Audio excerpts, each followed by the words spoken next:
سندھ کابینہ کا اجلاس وزیر اعلیٰ سندھ سید مراد علی شاہ کی صدارت میں ہوا، جس میں اہم فیصلے لیے گئے، جس میں draft Sindh solid waste management act 2021 کابینہ میں پیش کر دیا گیا تھا۔ ایکٹ کے تحت سالڈ ویسٹ مینجمنٹ بورڈ اب ڈویژن کی سطح پر ہوگا۔ بورڈ کا سربراہ کمشنر ہوگا، جبکہ باقی ڈویژن بورڈ کے اراکین میں متعلقہ میئر، ایڈمنسٹریٹر، لوکل گورنمنٹ کے نمائندے، بورڈ کا ایم ڈی، بورڈ کے 2 ایکسین اور دیگر کل 7 ممبران ہوں گے۔ سندھ کابینہ نے پیدائش، انتقال، شادی، طلاق کی رجسٹریشن قوانین کی منظوری جہاں دی، وہیں model by laws on registration of birth, death, marriage انڈوس ان سندھ 2021 کہلائیں گے، یہ نام دیا گیا ہے۔ یہ ماڈل بائی لاز تمام لوکل کونسل خود نوٹیفائی کریں گی۔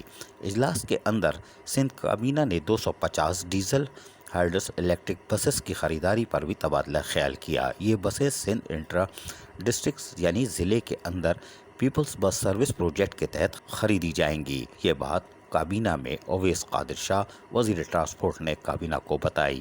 پہلے مرحلے میں یہ بسیں کراچی، حیدرآباد، سکھر، لاڑکانہ، میرپور خاص اور شہید بے نظیر آباد میں چلیں گی، جبکہ یہ پروجیکٹ 8 بلین روپے کا ہے۔ کابینہ نے اس کی بھی باقاعدہ منظوری دے دی ہے۔ کابینہ نے محکمہ ٹرانسپورٹ کو ہدایت کی کہ پروجیکٹ پر جلد عمل درآمد کیا جائے۔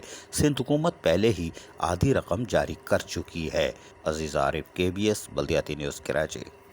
ایسی ہی خوبصورت ویڈیوز فیوچر میں حاصل کرنے کے لیے ریڈ بٹن پر کلک کر کے اور بیل آئیکن کو پریس کر کے ہم سب کے سبسکرائبر بننا مت بھولیے۔